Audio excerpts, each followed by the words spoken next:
Good afternoon, you rays of sunshine.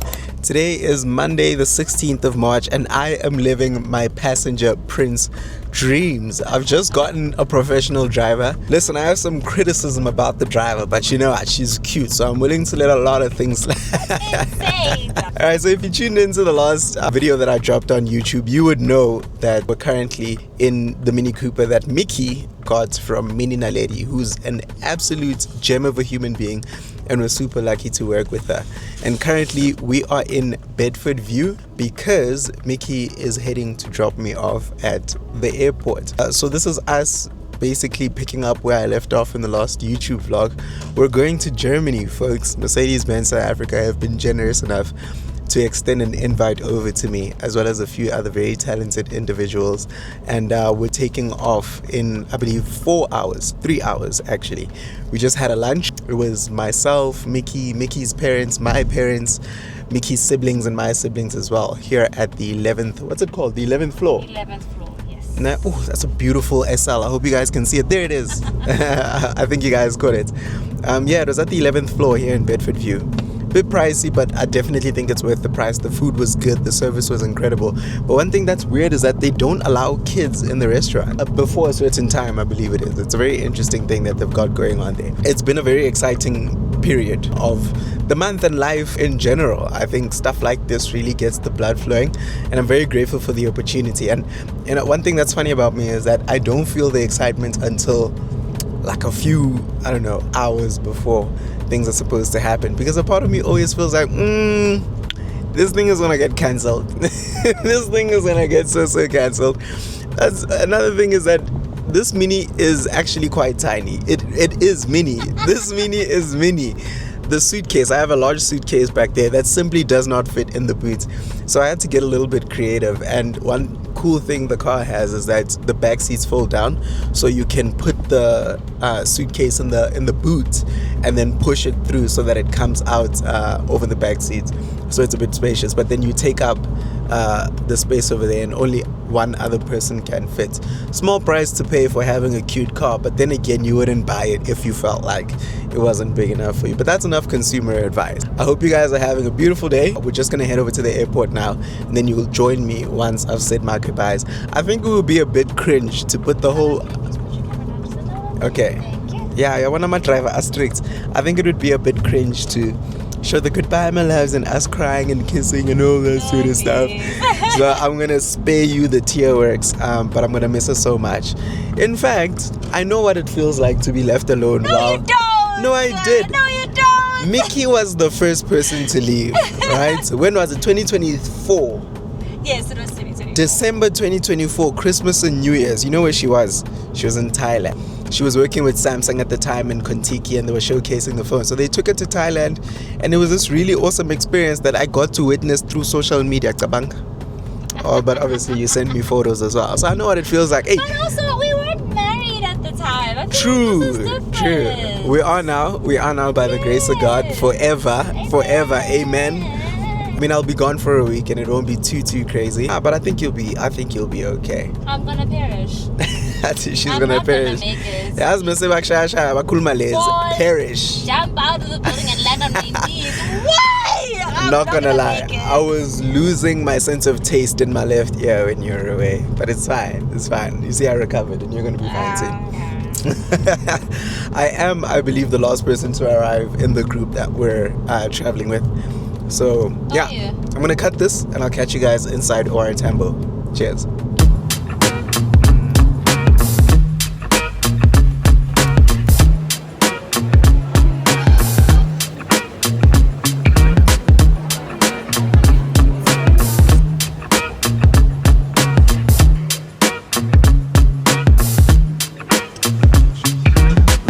Now join me inside the South African Airways lounge. The view to my right is the airport runway, which has a way of inspiring confidence, doesn't it? To the left I have a bar, which ironically also has a way of inspiring confidence. I just got a little bit of a backache. That's just because I'm carrying the weight of greatness on my shoulder. I had a very hectic workout last night. But I'm very happy. I'm very excited. I think the mood at the moment is sort of like an anticipatory one. Is that a word? Because if it is, I'm very proud of myself. Anticipatory, as in I'm anticipating. We have a good 2 hours before we take off. The cool thing is that the time zone difference isn't too bad. So I don't expect any jet lag or anything like that. I just need to call my banker and let him know that I'm traveling so I can use my cards. I understand that some people prefer to carry cash. I'm not too sure how I feel about that. I just find it cumbersome, and I think the price you pay in transaction fees is worth the convenience of not having to rummage through notes every time you want to handle a transaction. Is that just me? I don't know if you guys feel the same way. You can let me know in the comment section. But I genuinely believe that I'll pay whatever it costs to live a slightly more convenient life. And what's nice is that Mercedes-Benz organized this lounge. Very thankful to them. They're the best. Love them. And you know what happened, bro? I got to the line in Terminal A where I was going to get my boarding pass, and the line splits into two, and basically I was at the front, and as I'm about to take the split to the next one, the lady behind me cuts, and as she cuts, she's like, "Oh, sorry, are you in business?" My sister, not only am I in business, I'm with Mercedes. What do you think this is, bro? So that was actually really, really weird, but we're gonna let that slide. But it was just so, you know, the next time you see me, I might not be 100% sober. And that's okay, because once you get to an airport, you're in international time. Allow me to vent for just a moment, because I, for the life of me, cannot figure out what the point of having a banker is under the FNB private and Doni suites, because every time I've called this guy for assistance, all he's done is give me forms or tell me this, that, and the third, or just refer me to a feature that already exists in the banking app. And I'm not entirely sure what I'm paying for. So since I'm traveling, I'm going to need to be able to use my bank accounts abroad. I give him a call, he doesn't answer. I WhatsApp him, he doesn't text me back. I feel like I'm in a one-sided relationship here. Like I'm craving attention that he simply does not have the capacity to give me. He seems like a decent oak, though. We share the same name. We've had a few conversations, and from what I've seen, he seems like a genuine oak. But as far as usefulness, in my context at least, I can't tell you. Or maybe it could be that I qualified for the account, but I didn't have the lifestyle that typical account users use, or typical account users have. I mean, sure, I appreciate lounge access and that sort of stuff, but besides that, I'm not sure exactly what I'm getting. I think Discovery might have a better plan for me. Anywho, boarding kicks off at 17:55, but look at what that says over there, huh? Business. We're flying business class.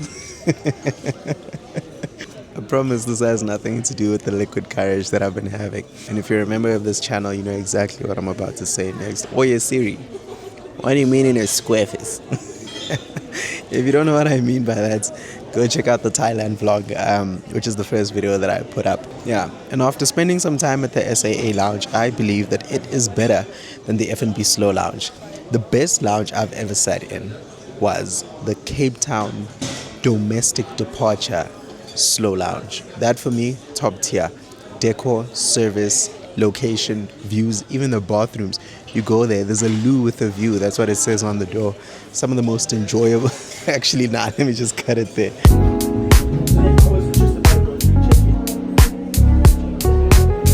I'm afraid Mercedes has introduced me to a lifestyle that they have no choice but to maintain. I feel like a baddie in Santon. I feel like a baddie. I walk past all the plebs in economy. Listen to me, I flew to Thailand on my own money in Jan, and that was an economy, and now listen to me speaking. But obviously this jest is in good faith. I promise we're not classist on this channel. But we're about to board now, and I think it's a right turn. Yeah. Phoebe, would you like to say hi to my YouTube channel? Hi, YouTube channel. Where's the lighting? It's a bit shaky, eh? There we go. Okay, that's it. Hi guys. Welcome to Germany. Yo. Say hi. Guten Tag, how do they say? Guten Morgen. When I tell you guys that Mercedes-Benz South Africa has absolutely rocked my world, the thing is, when you travel business, guys, the entire experience is just so elevated. Yeah, you get the same dwango and amanzi that you would get if you were in economy or whatever. But like, look at the seats. It's so plush. I want to cry. I actually want to cry because I know that this trip will eventually come to an end, and that breaks my heart. They came here and then they gave us the menus, and is it not super upper echelon? Hello. Also, I can bring cherry juice to you or orange juice. Orange juice is perfect. Thank you so much, man. Appreciate it.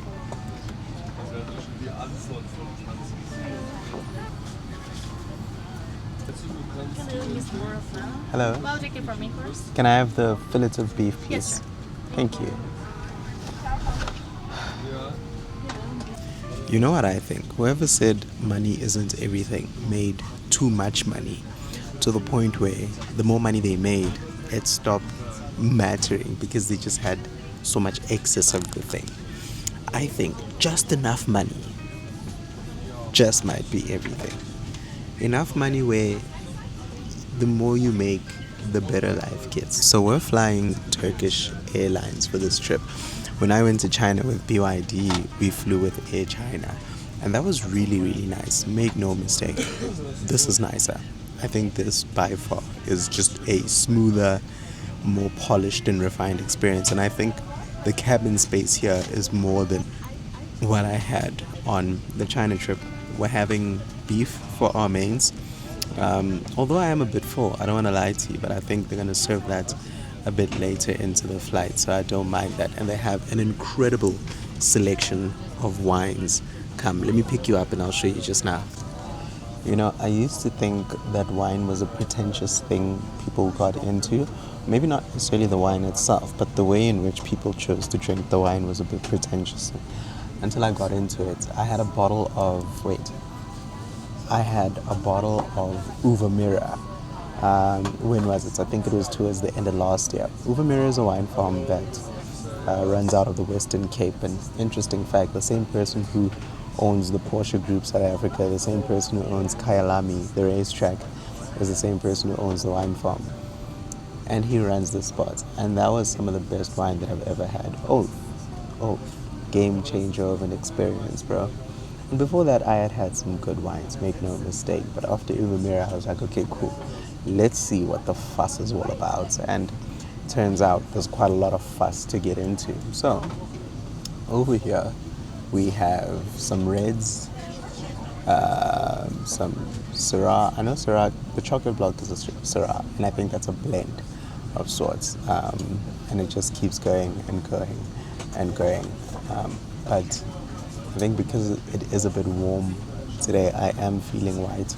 But since I'm having beef, I can't have beef with white wine. So we'll do red. And then over here we have some aperitifs. They don't have, yes, they do have Jack Daniels. I think that's what I'm going to have for obvious reasons, because we love Jack Daniels. And then they also have a menu here. Let me show you what the menu looks like.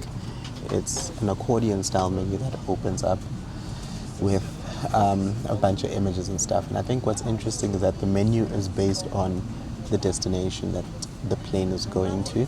So since we're gonna stay in Turkey for a bit before we head over to Germany, we're having a taste of Turkey. And do they eat honeycomb as it is? That's very interesting. I might try that out of pure curiosity, right? And then you can dine on demand. There's some canapes over there, some shakshuka. That's something I recognize. And then beef, prawns, or mushroom ravioli for mains. I chose to go with the beef. And then afterwards you have your desserts. And then it extends even further, right? Before we land, we get some juices that are assorted. And then you can also have either an omelette, pancake, some fresh breads, and then there's some snacks as well. And there's a bunch of lemonades and juices and teas to relax, digest, energize, detox, and winter, apparently. And then it goes on to the teas, the coffees, and the hot chocolates. And only after that do we get to the end. So it is a very comprehensive menu. And whoever said money isn't everything, they weren't wrong. I just think they made too much money to the point where money didn't make a difference. Because the right amount of money could give me these kind of experiences regularly. And I think that's worth a lot.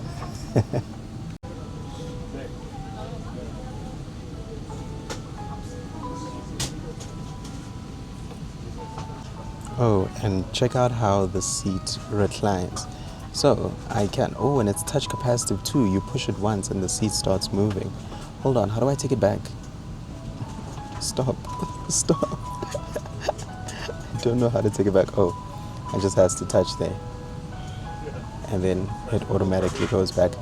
And then I also have a little remote here to control this massive screen. And when I tell you guys that I have space, dude, this thing is like the length of my forearm.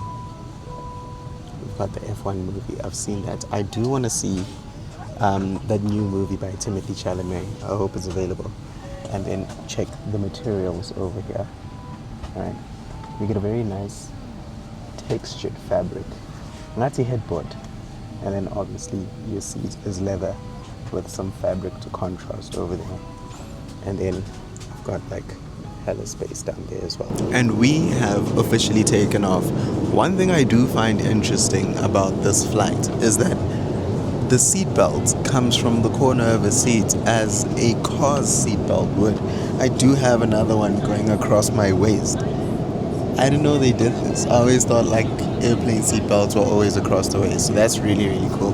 Toyando, stand up. The bread came in a bag. Bread came in a bag. And this came so nice with things like that.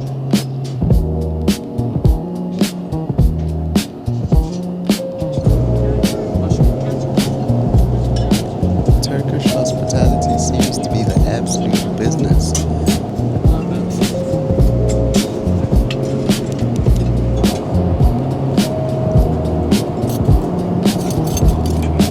I think this is hummus. And then on my right, it's tomato soup, beef cubes, shakshuka. I also have some beetroot.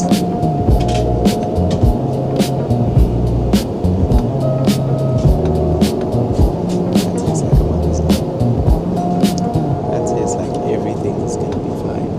Now, under normal circumstances, I would never show myself licking my lips. But I just woke up from the fattest nap. But being horizontal up in the sky. Like a light. Slept through the flight. At the moment, we are, let me show you, just over Istanbul, which is where we're going to be stopping. And I had no idea Athens was so close to Turkey.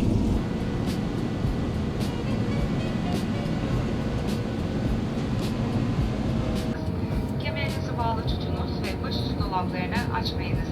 Elektronik cihazlarınızı kullanabilirsiniz. Okay, first impressions of Turkey is that it is cold. Bongs, do you want to say hi, bro? It's cold. Hello there. Oh, Ashel. Hi. Ashele.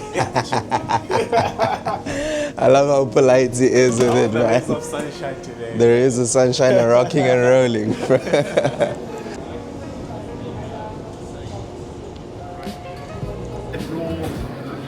Experience. So why do you can't use a different word? So many things. Sure, stop. Bro, I cannot believe just how cold it is. This is what it looks like outside. You can tell it's a beautiful day in Turkey. But let me tell you, the sleep I slept in the flight coming to Turkey, bro, life-changing stuff. It changed my world. I've been so busy over the last couple of weeks. But like I keep telling you guys, busy is a blessing, right? So to be able to get that shut-eye on the plane, I'm ready to rock. I think an Americano will do me justice right now. A little bit of breakfast, and then we just start exploring.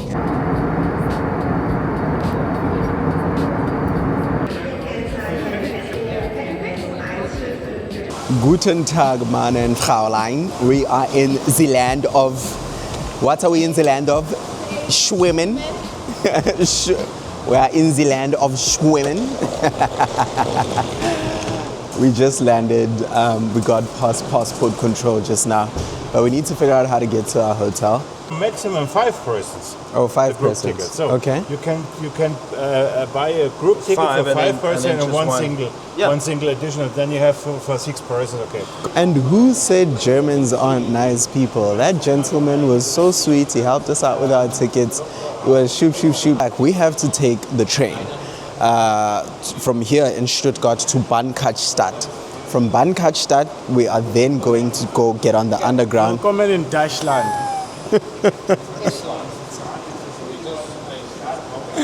Willkommen in Deutschland, Bongs. Yeah, you'll just see. I'm going to Bahnhofstadt.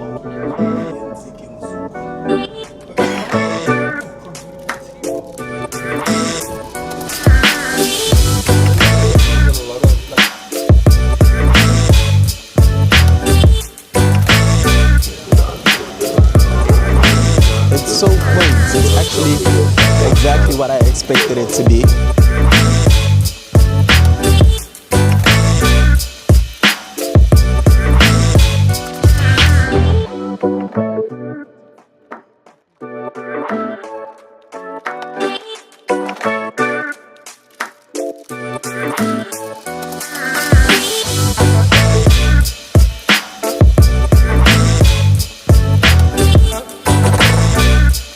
Arena. We're all friends in Germany. Everyone's friends in Germany.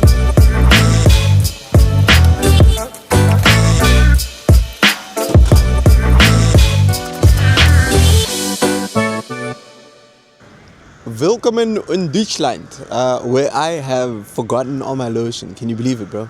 I feel like such an idiot. Yeah, so we get here, I edit a video, I hop in the shower, shoop, shoop, shoop. They're like, okay guys, you need to leave in 20 minutes. I'm like, yeah, sure, I can totally do that. I gather everything, get out, dry myself, and then I'm like, where's my lotion? I check my bags, Luto. Face cream, Luto. Nothing, my boy. Not a damn thing. So I'm just like, how the hell do you blunder like that, bro? Our skin is so dry. It feels like it's gonna start peeling. I had sunscreen, so I used sunscreen, and then I had like a little bit of, Vaseline that you use for your mouth. So I just scooped that, moisturized whatever's visible, but luckily we're fully clothed. So what an L, Bafetu. But somehow I'm gonna tie this into you shouldn't chase perfection. You should prioritize progress. But it's a good day nonetheless. We're about to grab a meal now somewhere near the city center. I am starving. The last thing I ate was on the plane in Turkey, actually. So in Istanbul. And I haven't chowed since. So yeah, come with me to go grab a bite and hopefully find some lotion. Let me just show you this Mercedes-Benz CLA. Folks, this actually won Car of the Year. It was up against some very stiff competition, and because of its very clever hybrid technology and depending on the model that you get, fully electric technology, as well as the interior, its usability, I imagine styling too, because I do think it looks quite nice. This is the World Car of the Year. Huh? How nice is this? Like, look at the headlights, bro. They have the Mercedes-Benz logo inside of them, even when they're off. It's stunting. It is such a flex of a car.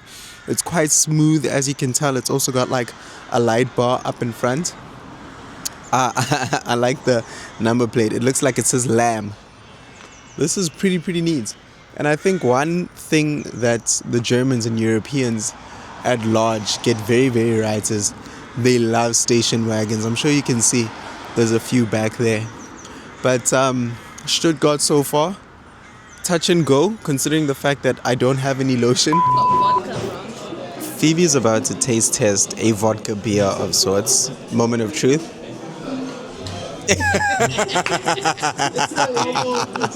That's strong. I want to see what Phoebe is going on about. Let me move here so that it's not as glaring. Right. Guten Tag, meine and Fraulein. Guten Tag. That's not bad. It's really kind of nice. Yeah, I would get through these, bro. I'm digging this. We're at this Bauhaus. I think Bauhaus means beer house. And it's named after the founder of Mercedes-Benz. I think this was a place that he actually used to own or run earlier on in his day. And this is what it looks like. Yeah. With chips. Is it rap? Is it because I'm black? I just wanted to know. Is it good? I feel like you guys are lying, man. I tried beer and I could never get into it. No, dude, this is actually quite sweet. Is it really? This is not that classic. I don't know. What's this? Oaks, look at look at the size of this thing. Oaks. This is what he's asking me to drink. All right, danke schön.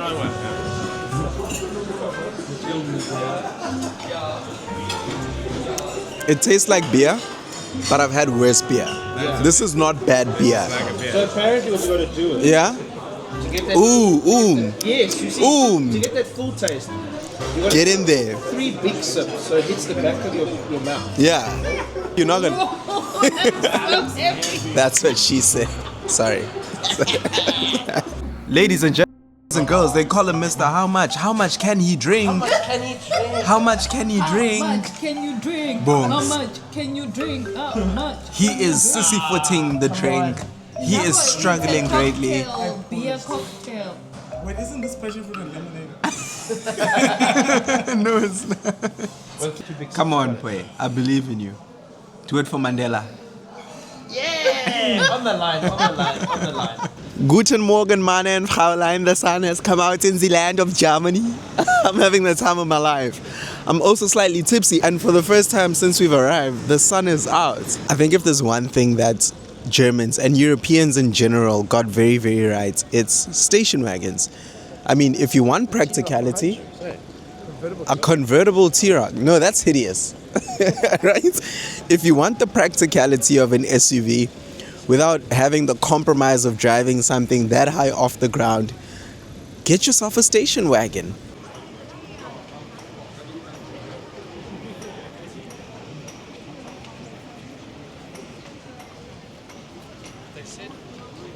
Good morning, you rays of sunshine. Or as they say here in Germany, Guten Morgen, meine Damen und Herren, wir sind in Deutschland. I think that days like yesterday are exactly why I don't believe in 5-year plans. Instead, I believe in trusting my intuition, chasing my gut feeling, which is pretty much intuition, and relying heavily on the faith that I have that God is good, and because He is a good and generous Father, I shall have a good and generous inheritance. And then working my ass off. That is my life strategy. And telling the truth and being kind to others. That's my life strategy. We're not plotting, we're not scheming, we're not networking, we're not doing anything. We meet everyone with kindness and generosity out of the goodness of our hearts. And we anchor the decisions we make on the gut feeling and the faith. And I think that's what's been working out for me, because I woke up in Germany today, bro. And I'm just thinking to myself, Lord, how did this happen, hey? Because if I had a 5-year plan, Germany wouldn't have been here by now. I would have been a realistic thinker, because that's what the world tells you to do. But the Bible says the Lord will do exceedingly abundantly above all which you can imagine. And I cannot plan what I cannot imagine. So my plans would have been within my realm of understanding and imagination of what's realistic and possible. I'm in Germany right now. Behind me over there, well, and behind you is a Porsche building. That's what my hotel room overlooks. To my right is the Mercedes-Benz Museum. And I'm here with Mercedes-Benz South Africa. And what the heck, bro? How did we get here? This is why God is the greatest, bro. Like, I will reiterate this every single episode. God is the greatest. There's nothing else I can attribute any of this progress that we're making besides the work of God Himself. Last night was epic. We visited a few pubs, 2 to be specific. The first one I showed you, which was the Karl Bauhaus.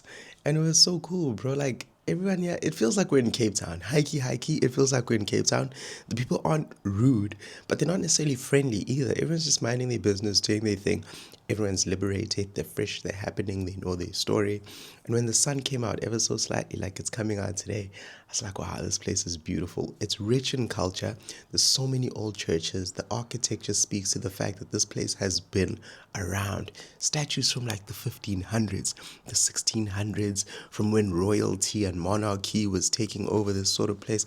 It's like, it's so cool. We went to the town square yesterday and we had a look at some of the statues and that sort of stuff. And I can't imagine what people were getting up to back then. Now you tell me why when we arrived in Germany, after I showered, I realized I didn't have lotion. So what do? I head over to a department store to go pick up some lotion. And I find the first one I recognize. The only reason why I recognize it is because my wife uses it. So I pick it up, La Cocotaine, I don't know, La Cocotaine, La Cocotaine Cartier Comforts, whatever. I pick it up, I go to the counter. I didn't check the price. I say, okay, cool. It says 42. My dumbass is still in South Africa. 42 Rand, because that's how much you would pay for lotion back home or whatever. It's boing. And then I check, but it said 800 Rand for lotion. 800 Rand. 800 South African Rand for La Cocotaine. I do smell majestic. And I am nourished. I am glowing in and out. But for 800 Rand, boy. So, yeah, they've been laughing at me on the trip for that. It's a bit of a silly one, I understand, but it's okay. That's fine. After we did some exploring and I picked up my lotion, we then headed to another bar, which was so quaint. I had beer there, and I think beer might just be my thing, depending on the vibe, bro. The beer here is nice. I always thought beer was like a galata kind of thing. Like it's we're doing the absolute most. And it had been nice. I was nice and tipsy when we went home.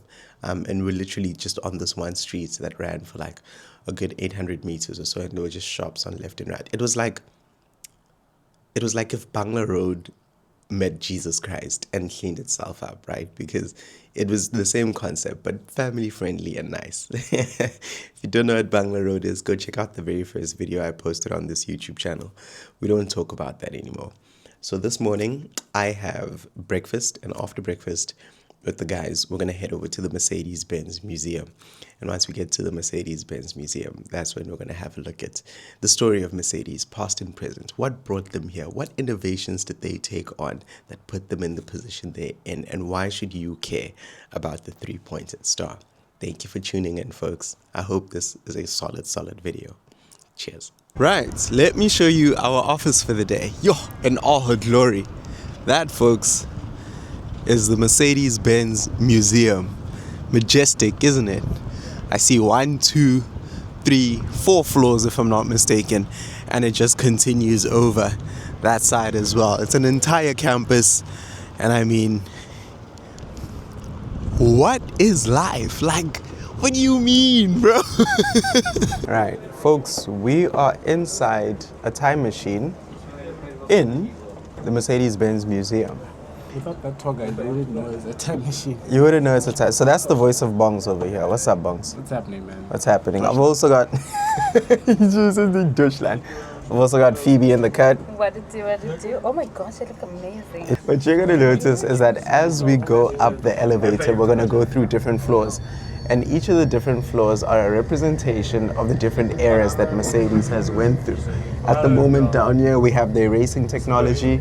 If you go up slightly further than that, you'll notice that we're taking a blast into the past. There's also a Mercedes-Benz 300 SL over there. And I mean, over there, you'll notice some aviation technology. That's because Mercedes has been trying to pioneer engine tech that operates on all three spheres, the land, the sea, as well as the ocean. And from the galloping that you hear behind me, we're gonna go into the very beginning of where all of this started. Let's get into it. So here is an exhibition that showcases the world's first car with an internal combustion engine.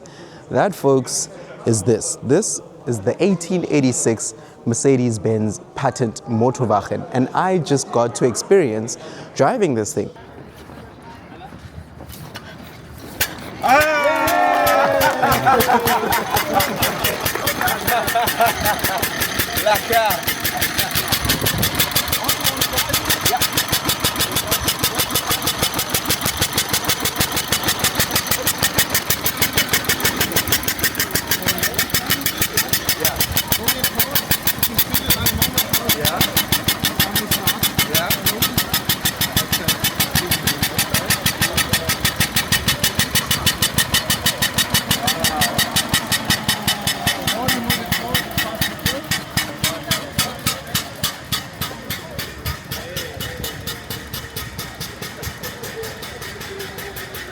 Only reach 12 or 14 kilometers per hour. 12 or 14 kilometers per hour in the world's first car with an internal combustion engine in Stuttgart, Germany.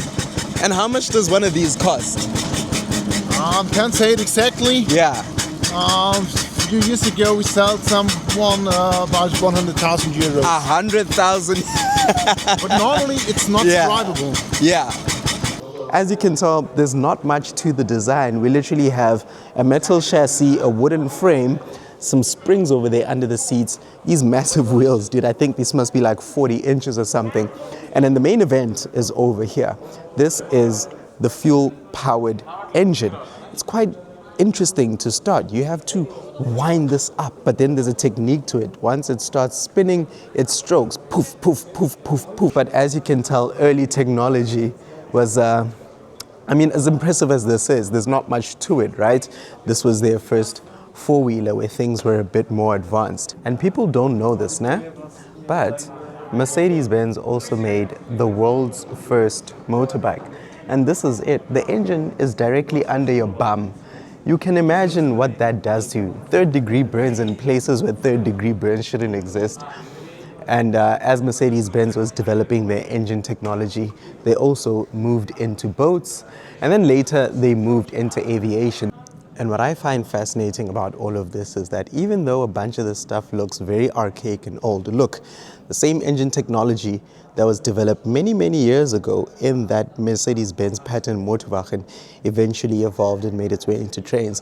What I'm saying is, even though this looks archaic, you can start seeing that as the years go by, you start seeing some improvements, right? All of a sudden now, the wheels have some additional, what looks like wooden or rubber bolstering around them to make things slightly more comfortable. And compared to the very first car that I showed you in this museum, you can tell that things got improved. And this is what I love about cars, the rapid development of it all. Oaks, look at this. Doesn't this look like something you would see in Bridgerton? That is because early cars were modeled after what you would see way back in the day when there was a carriage and then there'd be a horse in front. It was very much functional, but the form was built on what was popular at the time. Because back in the day, you would find, we would see, there would be the carriage and then an attachment to this would be the horses that would sit in front. But things have changed, right? Even though the carriage looked the same, the engine is now found underneath there. And technology developed and things got better and better. And then we started finding more use cases for this engine. Things started getting better and better. And over here, you can see how the engine technology kept improving. This is the world's first V2 engine. You know how sometimes you have V6s, V8s? This is a V2. And now I can finally explain what all these things mean. V refers to the alignment of the cylinders, the things that go up and down burning the fuel that makes the toof toof toof sound. V2, right? And it doesn't necessarily have to be aligned in a V shape. Over here, you have a two-cylinder engine, so two cylinders, but instead of being aligned in a V, they're aligned in opposite directions. So the pistons are firing that way. And then over here, we have a four-cylinder engine, and they're aligned in like a straight up and down direction. So like, look at this, they're in line, up and down, side to side, and in a V. But all of them are doing the same things to varying degrees of efficiency. Oh, and you can't blame me for nerding out, bro. Just look at the beauty of this place, hey? Does this not inspire you? I think when people think about Chinese cars, they're often like, oh, they're so much better than German cars because they're cheaper, na na na na na na na na. Failing to remember that it is because of all the effort that went into these German cars, effort that started over 140 years ago, that you are now able to buy a Chinese car for 200,000 Rand. Because these guys had to do research and development that the Chinese guys can now capitalize on. And I mean, just look at this. This is a 1904 Mercedes-Benz Simplex. It's a 60 PS Riesel limousine, which is German for luxury limousine. And keep this in mind. The first car I showed you earlier was from 1886, and this one is 1904.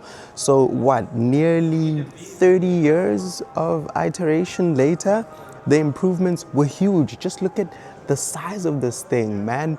Things had changed entirely. Now you've got a windscreen, you've got a bit of separation in the glass to separate the front seat and the back seat. And in 1903, this was Daimler's most powerful automobile, and it was also quite successful in motor racing. I can't imagine how people were racing this thing, huh?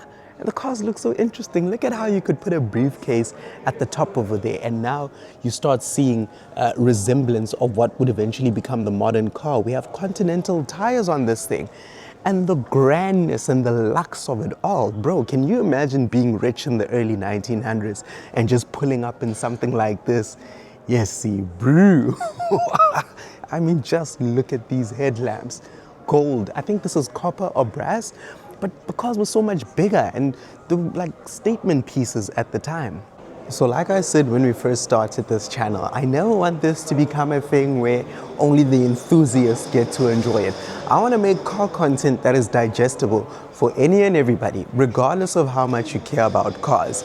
And I think the point of this trip, at the very least, is to show you just how far we've come in this love of automobiles that we have, right? And I mean, just looking at the first few cars that I showed you, that shows the early developmental stages of making a car what we know it now to be. And look at how rapid the rate of development was. I mean, in just 20 years, you went from that three-wheeled cart that I first showed you, the Patent Motorwagen, to that Simplex vehicle that I showed you, that massive red one. And I mean, think about cars 20 years ago. How different are they to cars from today? For the most part, they're the same. The technology has improved very, very much. But, you know, in terms of like the structure, the shape and usability of it all, it's pretty much the same. So have a look at what the roaring 30s, 40s, yeah, just 30s and 40s look like. The 50s are downstairs. Starting with this, which I believe is the most beautiful thing I have ever laid my eyes on. The class on this thing is unlike anything I have ever seen. Just look at how it curves and swoops and all the lines work together, the grandness of it all, the red against the chrome with the white wall tires, chrome spokes, brother, this was luxury. And I mean, just look at the front of it. This is the Mercedes-Benz 500K Special Roadster. The 500K was the car of the rich and the beautiful. Together with the representative Grand Mercedes, the elegant 500K sports car was the brand's showpiece in the 1930s. Of the 8 different bodywork variations of the 500K, the Special Roadster was the most appealing, the most elegant, and at a price of roughly 100,000 euros. That's what, I think, 2 million Rand in today's money? No. 100,000 euros back then, right? This car came in 1936. In 1936, this thing cost 100,000 euros. You can imagine just how much it costs now. We're just gonna scurry along, move downstairs. Yo, no, man, this thing is gorgeous, bro. I'm afraid we'll never see anything like this ever again, bro.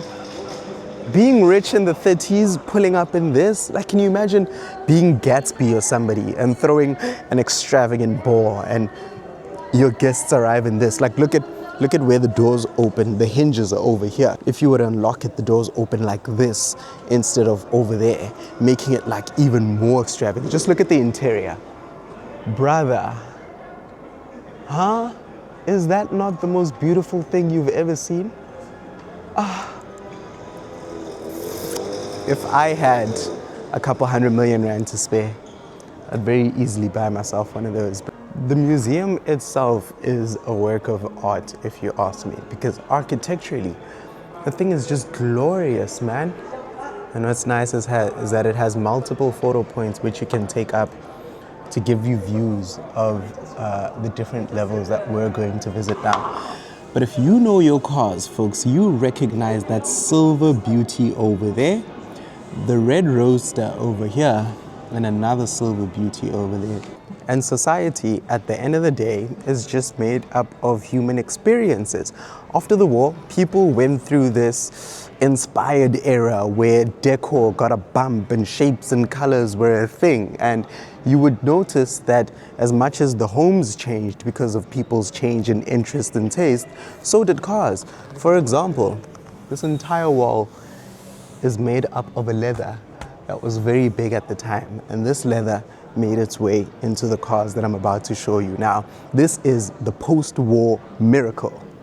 Right, this is the 1954 Mercedes-Benz 300 SL Coupe. This is a car that came out, I believe, in 1954, and it was famous because it was super lightweight. Why does that matter? Well, it matters because if you want to go fast, it's significantly harder to go fast if you're heavy, right? And the thing that made it most iconic was the fact that the doors were not hinged to the side, they were actually hinged to the very top of the roof. And this wasn't just for the sake of style and swag, it's actually because it would have been a bit difficult to hinge a door to the side because of the shape of the frame as a whole. Like, where would the hinges go and how would the doors open? It would be awkward to get in and out of, right? So the beautiful engineers at Mercedes thought to themselves, they found a clever solution that was not only genius, but also gorgeous. Absolutely gorgeous. Man, the characteristics on this thing, like this blade that runs across the side over here, or how the bulges end with the tail lights, and these two power domes or power lines on the bonnet, which you still see in modern Mercedes today. It's a thing of beauty. Silver was Mercedes' color, it still is. That's why their Formula One team are referred to as the Silver Arrows against the red. I think that was just a flex. I remember that wall that I showed you earlier. Notice how the leather in the seats is tufted very similarly to the leather on those walls. Tell me, what would you guys prefer? The coupe with the gull-wing doors, which is my answer, or this roadster? This is very Cape Town, isn't it? It's very old money, very rich, red over tan. I think that's a very, very nice colorway. Either way, these things are stupidly expensive. I believe the 40s to the 60s were Mercedes-Benz's most beautiful era. It's a bit sad though when you think about what caused and inspired the beauty that we saw in those cars. They were coming out of such a dark period that perhaps they couldn't help but be inspired to create something beautiful after seeing what happened in Germany around that time. But as we move from the 60s to the 80s, you get some cars that I think maybe people who don't really care too much about cars can resonate a bit more with, because there's a good chance that you saw one of these growing up when you visited your grandfather or your grandmother, or maybe your parents might know these, right?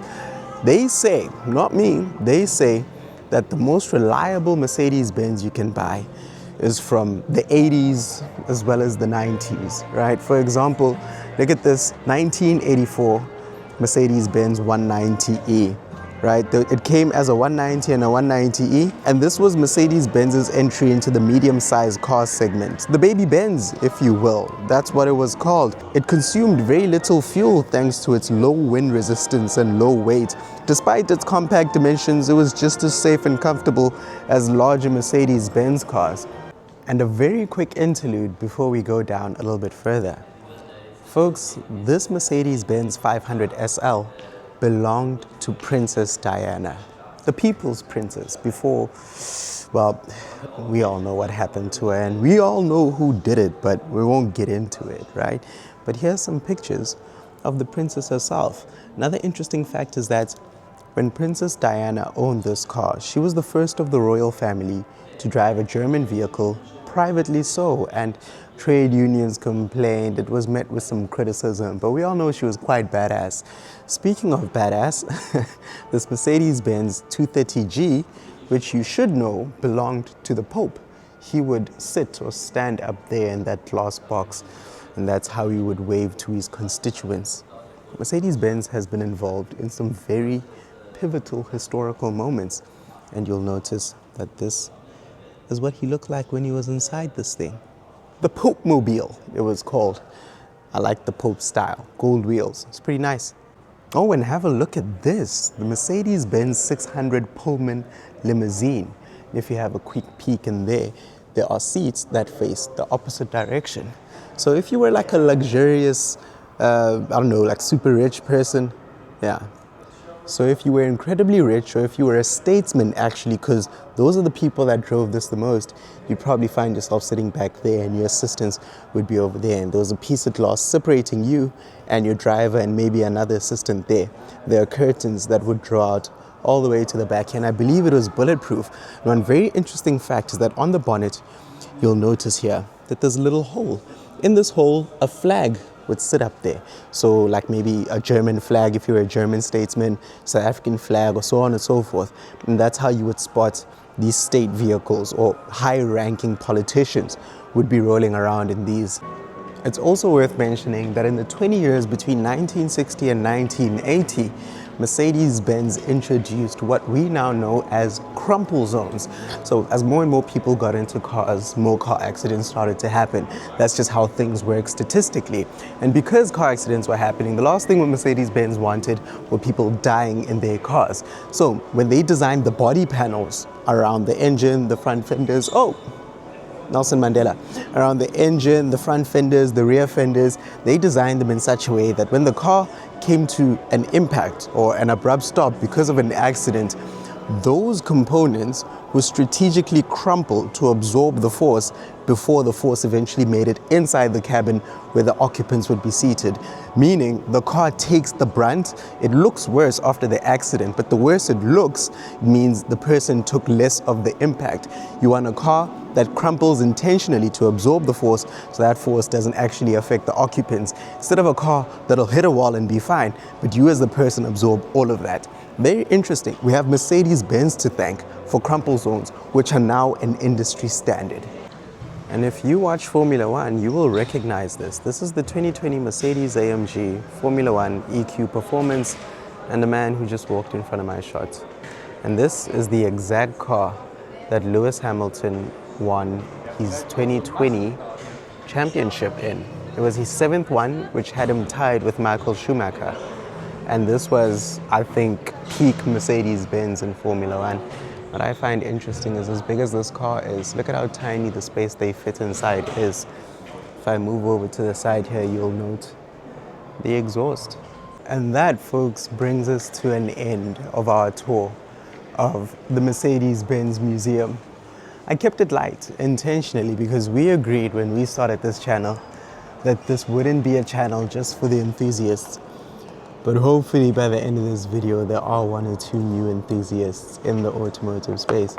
But I'm just sitting here thinking to myself, man, you know, the amount of heritage that sits behind this brand that is the 3-pointed star boggles the mind so much that it breaks my heart ever so slightly when I see them tapering off in sales. But it's bigger than them, right? It's a different world. As much as they have the heritage and the history and all this stuff, it becomes slightly difficult for them to compete in a market where unemployment is as high as it is, in a market where affordability is the lowest it's ever been. And it's changed entirely. The Chinese are able to roll out a car every 17 seconds, if I'm not mistaken, which is just economies of scale that the Germans quite literally cannot compete with. And a brand that's built on prestige and luxury and safety cannot now start selling fast consumption passenger vehicles, because that's what the Chinese are doing. The last thing you want is to reduce the gravitas and the weight of your brand to something that can very much be an appliance, because when you can buy a car just like this as easily, let's say it's a 200,000 Rand SUV in the case of the Lepas L4, which just launched, how are you going to feel in that car in 5-10 years? I just showed you Mercedes-Benzes that are over 100 years old. What's that Lepas going to look like in 100 years? You get what I'm saying?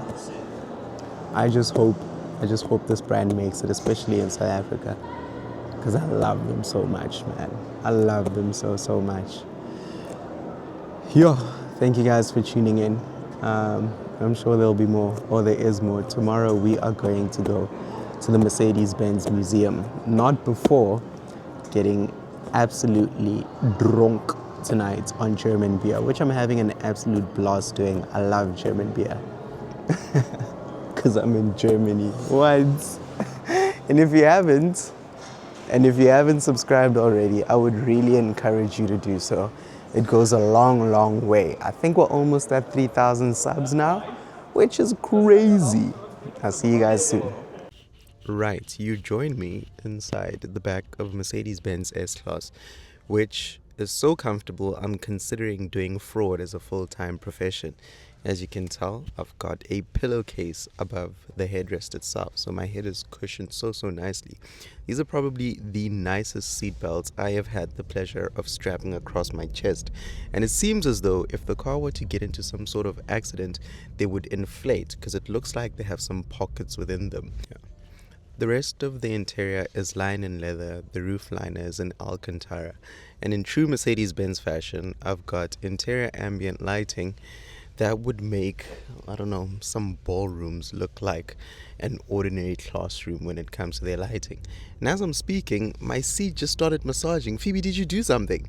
What? Me? Did you do something? No, serious. Yes, I can. Oh, do that again. But I want a more intense massage. You want a more intense massage? Yeah. Well, now we know that the seats are massaging. We've also got a Burmester sound system that has an additional speaker on the roof. Why is my bum vibrating? Oh, so it's your bum. I thought I switched. Oh dear. What a thing, man. Oh, over and above that, I also have some functionality on the door cards that let me recline the seats, which are heated and cooled, by the way, with memory function. And then in front of me, I also have a screen that lets me control the central infotainment system as well as the massage functionality, as you would have seen Phoebe doing. Quad zone climate control, as you would expect from an S-Class, and just a very silent cabin overall. Oh, this thing is so nice. Right, folks, it's almost midnight in the middle of Germany. I'm next to a street. Let me show you what the street name is. Over there. What's that? How do I say that? Edward Breuninger Street. And this is our last official night here in Germany. And I think this was the way to end things off. We visited the Mercedes-Benz MANUFAKTUR plant. If you don't know what the MANUFAKTUR plant is, that is where the highest level of customization a customer gets takes place. If you want a family crest on your headrest or a color that no one else in the world has that you want to come up with yourself, like Bongani Blue or whatever you want to call it, you go to Mercedes-Benz MANUFAKTUR. As far as I understand, no. Fact of the matter is, we are the first South African media group to visit that plant. And we saw such incredible things. Like, for example, did you know everything that is made of leather there is hand-stitched? The headliner, the freaking leather around the grab handles that sit on your roof, your steering wheel, which, by the way, takes a good 8 hours, an 8-hour shift just to stitch a steering wheel, the pillows and the cushions that go inside Mercedes-Benz Maybach, all of this stuff, handmade. The amount of effort that goes into this stuff, it boggles the mind, folks. And to be able to experience it all, jaw drop. So we spent some time over there, had a look at all the different leathers, all the different texts, all the different fabrics that they have over there, and basically just saw how all of this stuff comes together. Over and above that, there was this gorgeous AMG GT63 SE Performance right next to a Mercedes-Benz Maybach. Never mind the fact that we got there in a pair of Mercedes-Benz S500s. Bro, I fell asleep in the back seat. That's just how luxurious the entire experience was. Point is, all of this was just to show us that Mercedes-Benz has that extra, how do I say this? Je ne sais quoi, if you will, right? It was so cool. And that brings us to the end of our trip, effectively. We're flying out tomorrow, heading back to South Africa, the land of the living. It's very cold here. I've got a jacket, I've got a quarter zip and a wool shirt on, and I'm still a bit chilly. But I'm grateful. I'm very grateful. I'm grateful to you guys. I'm grateful to the good Lord who has blessed us with these opportunities. I'm grateful to myself for working my ass off, bro. And I think that sums up the feeling that I have at the current moment. I'm yet to edit this video, so I'm not sure where this fits in. I am a tequila or two in. And I appreciate you guys. Thank you for tuning in, and if you haven't subscribed, please do so now. Cheers.